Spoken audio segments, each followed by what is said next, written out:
दक्ष प्रजापति को अभी अभी प्रजापतियों का नायक बनाया गया है, और दक्ष को पद मिला तो अभिमान आया। देखिए, जब जब पद मिलता है ना तो अभिमान आ ही जाता है। तीन वस्तुएं, संपत्ति, सत्ता और विद्वता, इन तीनों के आने पे अभिमान आ जाता है।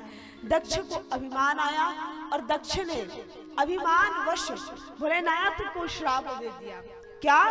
आज से किसी भी यज्ञ में शिव को स्थान नहीं दिया जाएगा।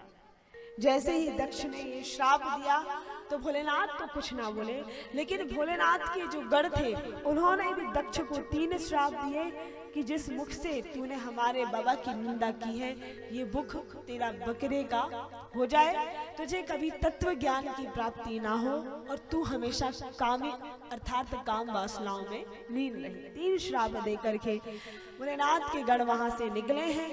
यहाँ दक्ष ने ईर्ष्यावश यज्ञ किया है, उस यज्ञ में सबको बुलाया, लेकिन भोलेनाथ को कहीं स्थान नहीं दिया। भोलेनाथ तो छोड़ो, माँ सती को भी नहीं बुलाया। यहाँ माँ सती को जैसे ये बात पता चली कि मेरे पिता यज्ञ कर रहे हैं, सारे देवता उस यज्ञ में जा रहे हैं, तो माँ सती भोलेनाथ से कहने लगी कि मुझे भी मेरे पिता की यज्ञ में जाना है। और भोलेनाथ ने मना किया, लेकिन माँ सती ना मानी। पिता की यज्ञ में गई तो अपने पति का अपमान सहन ना कर पाई, क्योंकि देखा उस यज्ञ में सबको स्थान है, लेकिन जो देवाधिदेव महादेव हैं उनको स्थान नहीं दिया गया। उसी यज्ञ में मां सती ने योग अग्नि प्रज्वलित की और योग अग्नि प्रज्वलित करके अपने शरीर को वहीं पर भस्म किया। मां सती ने अपने आप का त्याग किया। यहाँ भोलेनाथ को जैसे ही ये बात पता चली, आज बाबा का सिर का, आज बाबा को जो पैरों का क्रोध है वो मस्तक पे आ गया। बाबा बैठे थे, लेकिन जैसे ही देखा कि सती ने अपने शरीर का त्याग कर लिया, बाबा को आज बहुत क्रोध आया।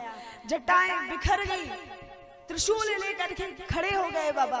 डगमग डगमग डगमग सारी पृथ्वी कांपने लगी, बिजली चमकने लगी, बादल गरजने लगे, सारी पृथ्वी हाहाकार कर रही है। क्यों? क्योंकि भोलेनाथ प्रलयकारी देवता हैं और प्रलय कर सकते हैं, कुछ भी हो सकता है। आज बाबा बड़े क्रोध में हैं।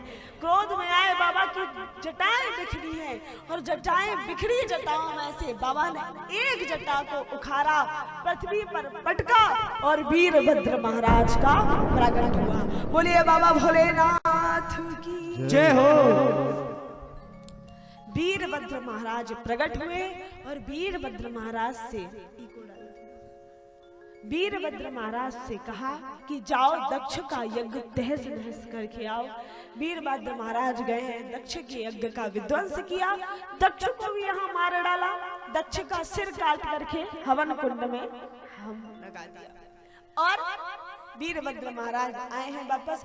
लेकिन यहाँ कथा ऐसी है कि एक यज्ञ का विध्वंस भोलेनाथ के द्वारा हुआ, इसलिए ब्रह्मा जी आए। ब्रह्मा जी ने भोलेनाथ से क्षमा याचना की और कहा कि महाराज, यदि आपने यज्ञ पूरा नहीं किया तो लोगों का यज्ञ पर से विश्वास उठ जाएगा। आप ही विघ्न करने वाले हैं और आप ही उसे पूर्ण करने वाले हैं।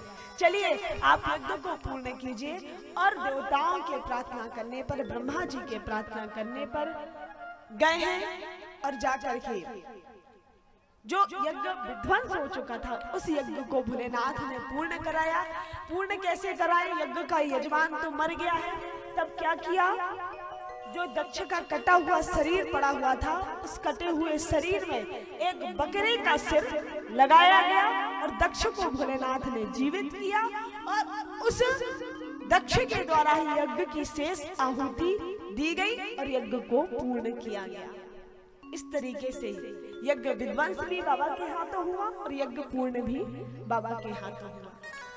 ये सब हो गया, लेकिन यहाँ माँ सती ने इस संसार से जाते जाते एक वरदान मांगा है कि प्रभु मैं जा तो रही हूँ, लेकिन मुझे फिर से कृपा करके भोलेनाथ के चरणों की सेवा देने का अवसर प्रदान करिएगा।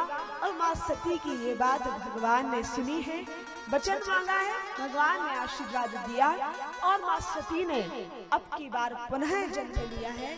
अब की बार माँ सती हिमालय की पुत्री बनकर के आई, एक पर्वत की पुत्री है, इसलिए नाम रखा गया पार्वती। बोलिए पार्वती माँ की जय हो।